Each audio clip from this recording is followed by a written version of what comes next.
जय हिंद। आज हम लोग पढ़ने वाले हैं राज्य स्तरीय पार्टी होने के लिए क्या क्या योग्यता या क्या क्या क्राइटेरिया होना चाहिए, क्या क्या एलिजिबिलिटी होना चाहिए। अगर आपको स्टेट लेवल पार्टी बनना है तो यानी किसी पार्टी को अगर स्टेट लेवल का, राज्य स्तरीय लेवल का कहलाना है तो उसको क्या क्या योग्यता होना चाहिए। योग्यता कौन तय करता है कि क्या एलिजिबिलिटी होनी चाहिए? तो योग्यता तय करने का अधिकार इलेक्शन कमीशन के पास है ना, यानी चुनाव आयोग तय करेगा।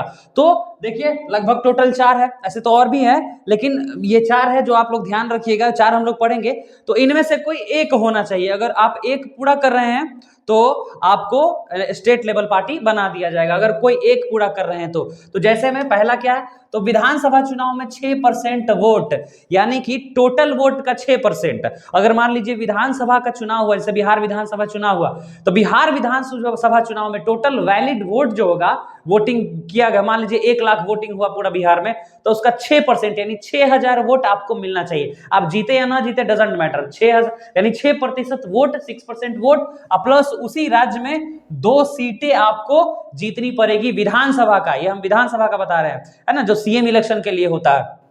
तो याद रखिएगा पहला क्राइटेरिया क्या है, आपको या तो 6% वोट लाना पड़ेगा या फिर नहीं, सॉरी, साथ में 2 सीट भी जीतना पड़ेगा विधानसभा का। तो ये दोनों होना चाहिए, 6% वोट भी लाके दिखाना पड़ेगा और प्लस में राज्य में 2 सीटें भी आपको जीतनी पड़ेगी। दूसरा क्या है, लोकसभा चुनाव में 6% वोट और प्लस लोकसभा में 1 सीट जीतनी पड़ेगी। लोकसभा इलेक्शन होता है ना, तो हर राज्य में ना होता है लोकसभा इलेक्शन। तो लोकसभा इलेक्शन जब होगा तो आपका पार्टी 6% वोट, यानी टोटल लोकसभा इलेक्शन का 6% वोट आ और प्लस में लोकसभा में 1 सीट जीत रहा हो, या यानी कि, और अगर ये नहीं हुआ तो 6% वोट तो रहेगा ही, प्लस विधानसभा में 2 सीट ला के दिखा दीजिए, ठीक है ना। तो विधानसभा में अगर आप 2 सीट ला रहे हैं स्टेट इलेक्शन में तो वो भी चलेगा आपको। तो दोनों में से कोई एक पूरा कर रहे हैं तो भी, यानी 6% वोट प्लस लोकसभा में 1 सीट, या फिर 6% वोट प्लस विधानसभा में 2 सीट, तब आपको राज्य स्तरीय पार्टी का दर्जा मिल जाएगा। हो गया। तीसरा देखिएगा, या तीसरा यानी ये दोनों अगर है तो ठीक है, ये दोनों नहीं है तो चलिए तीसरा आपको क्या है। तीसरा देखिएगा, विधानसभा चुनाव में 3% सीट या 3 सीट, है ना, दोनों में से कोई एक हो, जो भी अधिक रहेगा, दोनों में से जो ज्यादा रहेगा वो लाके दिखाना पड़ेगा। या तो 3% सीट लाइए या 3 गो सीट जीतिए, दोनों में से जो भी ज्यादा रहेगा वो एलिजिबल हो जाएगा। तीसरा हो गया। चौथा देखिए, लोकसभा या विधानसभा चुनाव में 8% वोट लाना पड़ेगा, यानी कि स्टेट इलेक्शन जो होता है, तो स्टेट इलेक्शन यानी विधानसभा का, और संसद का चुनाव होगा तो लोकसभा।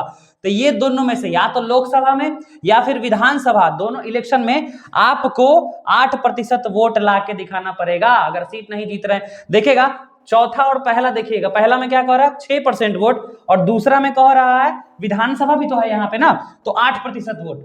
अगर 6% वोट आ रहा है तो 1-2 गो सीट भी लाके दिखाइए, नहीं तो 8% वोट लाके दिखाइए, ठीक है, क्लियर है ना। तो ये इन सभी योग्यता, इन सभी एलिजिबिलिटी में से आपको कम से कम एक पूरा करना पड़ेगा, तभी चुनाव आयोग आपको राज्य स्तरीय पार्टी बना देगा।